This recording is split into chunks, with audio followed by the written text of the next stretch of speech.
Carving a turkey can seem like intimidating work, but with the right cook's tools and a lesson in technique, you can be the one to carve the turkey this year. The first thing you'll want to consider is where you'll be carving your turkey, because it will actually affect how you carve it. So you need to decide whether you'll be carving it at the table in front of your guests, or if you'll carve it in the kitchen where you can slice off all the meat and then bring the sliced meat to the table. Now the next thing you want to remember is that you want to keep your turkey covered with foil, tented, for about 20 to 30 minutes before you begin carving. This allows all of those juices to be reabsorbed into the meat before you carve, so you're left with nothing but really juicy turkey. Here's how I carve the breast at the table. I've actually scored the meat here right along the bottom of the breast, and then I'll just slice from the top to meet that line down at the bottom.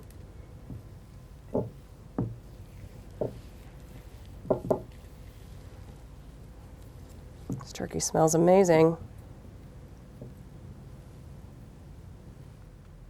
Let me show you how to carve the turkey if you're actually carving it in the kitchen. I'll start by stabilizing it again, and I'll remove the leg first. Just want to take a really clean cut here between the leg and the breast. It's okay if you have to switch to your boning knife to get the rest of the meat off.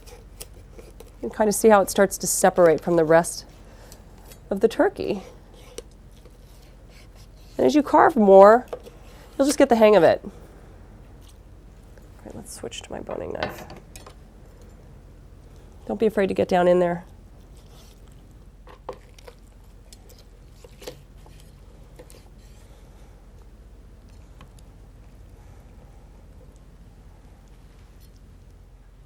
Let me show you a really great trick if you're carving your turkey in the kitchen.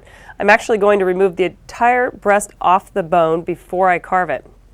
So I'm going to start by making a cut right here across the bottom of it and coming up. I'm using my boning knife for this. I'm going to cut right through because this cut is going to meet the one I'm going to make on top, and the entire breast will come off at once. Great. Now you can kind of see where this breastbone is, and you can go ahead and feel it if you need to. You're going to cut right next to the breastbone to make one big piece. So I'll just start here, and again, just let your knife guide you. And we'll have one big piece of turkey to carve.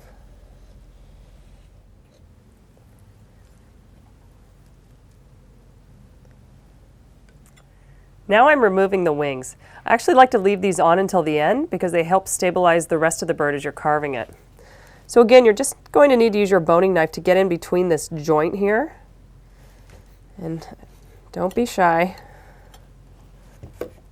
There we go.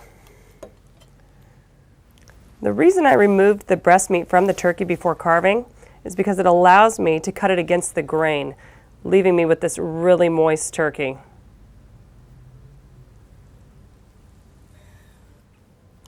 Now I'm separating my drumstick from my thigh, and you'll really need to use this boning knife to get in this joint to separate it.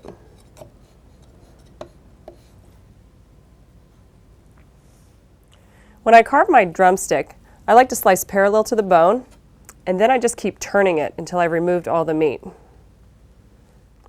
I'll slice my thigh meat parallel to the bone too.